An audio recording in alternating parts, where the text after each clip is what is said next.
Hi everyone, it's Kara, and as I've been saying on quite a few of my videos, I have been trying to use things that I have in my little craft supply stash and not go and buy any more stuff because I have so much stuff that I should be using. And one of those things that I've had for a while are these little canvases that I picked up at Michael's. These are the Artist Loft canvases. They're 2x4, and I had, I don't know, 3 or 4 sets of them because I picked them up when they were on sale or clearance or something and hadn't done anything with them, and decided a few days ago that I really wanted to, see what I had in my supplies and kind of play around. I also got to participate in the last release over at the Greeting Farm of their new kit, the Dreamy kit, and I did a video on those canvases, and I wanted to kind of play with those stamps as well, so I thought that these little canvases would be perfect for doing that. So I'm going to show you the ones that I made, and then I made the backgrounds 2 different ways. I'll tell you about both of them, and I'm going to show you one of them because typically when I do canvases or art journaling shares and I use Gelatos from Faber-Castell, I get a few questions. So I thought I would just kind of show you how they work, since that's what I used on one of the backgrounds on these canvases. So if you're interested in doing this, they have these canvases, like I said, at Michael's. They're relatively inexpensive. I think full price they're like $4.99 here in Alaska, so probably cheaper wherever you're at. And you get 6 of them in here. And when you get them and you open the package, they are individually plastic wrapped, if you can kind of see that. So you have to take the plastic off to use them. You can gesso them, which I do in a lot of my other canvases, but I actually didn't do that this time. I just didn't think I needed to do it for what I had planned. But so here are the first set of 3. And again, this is using those Greeting Farm stamps that I got for being a guest designer over at the Greeting Farm. And let me kind of zoom in on those a little bit more so you can see that. Maybe I'll just do one at a time. These are the houses that came with that set. They're the one set of stamps that I really hadn't, used too terribly much. And what I did with these 3 that I'm going to show you first, they're actually, the backgrounds, all the color, was created by the Gelatos. Super simple. I love the Gelatos. They're one of my favorite go-to things. They're a very versatile supply, which I'll show you in just a little bit. But basically, I started on this particular little canvas by embossing the house image because I wanted it there first because I knew I was going to place everything else, including the color, based on where the house was. So I did that first. And then I applied all the Gelatos, and Gelatos are water soluble, so you do have to be a little careful with what you do after that. And basically I kept this very, very simple. After I got the color on there that I liked, and you saw and we'll see again that I did 3 different colors, I used some more stamps from the set, like this little banner, and these, all on here, and just use regular white and black ink and put them on the edges.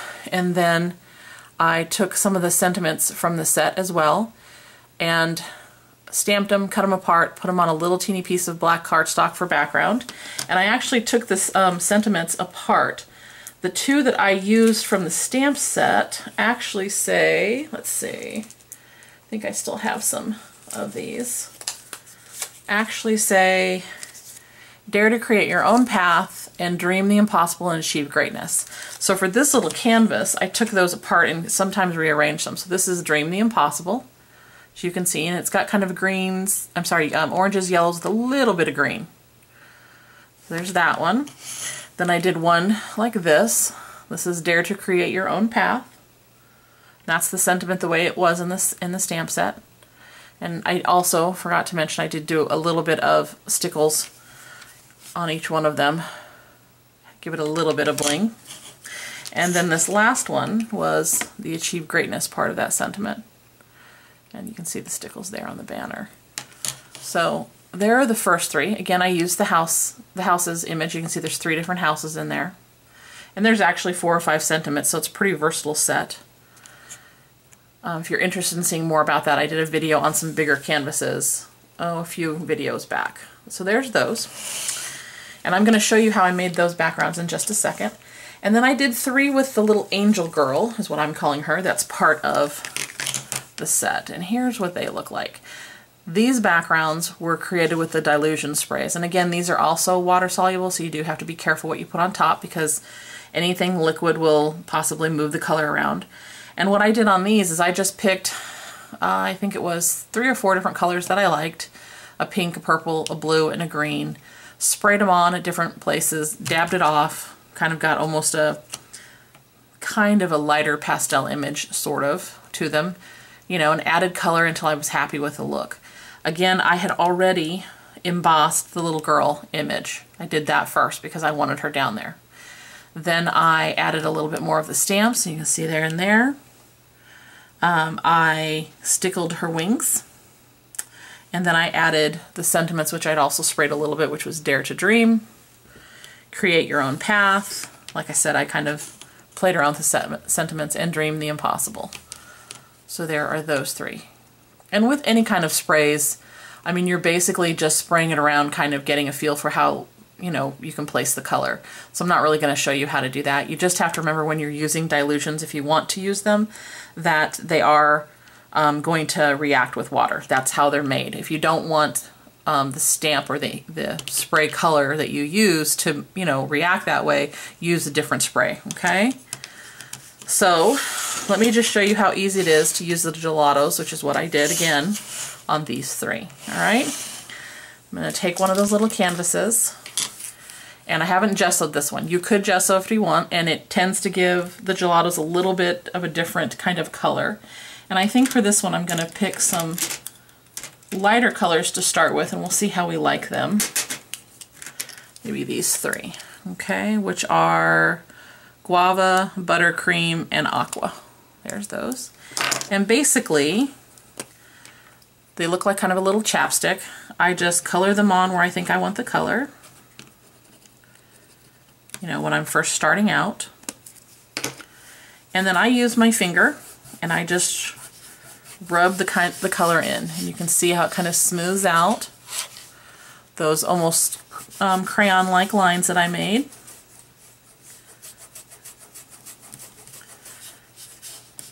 And of course, this is just like anything else. It's all about the image that you're going for, the colors. These are a softer color that I chose this time.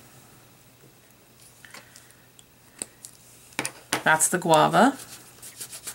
I try to remember to change fingers when I'm doing this so I don't mix the colors more than I want to. As you can see, these are very, very light. It'll give a very nice kind of soft pastel background.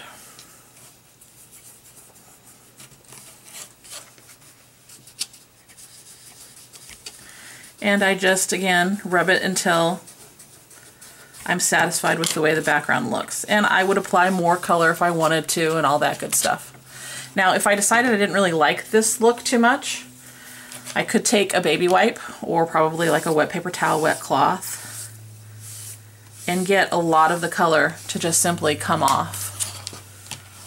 Hopefully you can see that. It's just literally coming right up. It probably won't come completely off the canvas depending on the colors that you use. Like darker colors, it's hard to get all of the tint off. But you can see I'm getting most of it with these lighter colors. Now I have the option to start over on this one. You can do that right away if you want. And you just need to keep in mind that you're going to have a different reaction if you don't let this canvas dry in between. So for example, let me take a darker color. This is Watermelon. Put a little bit of that on there, okay? And this canvas is still damp. And you can see how much quicker and smoother it is. It's also lighter when it has that on there. Let me take one that's not wet, that I've been playing with a little bit.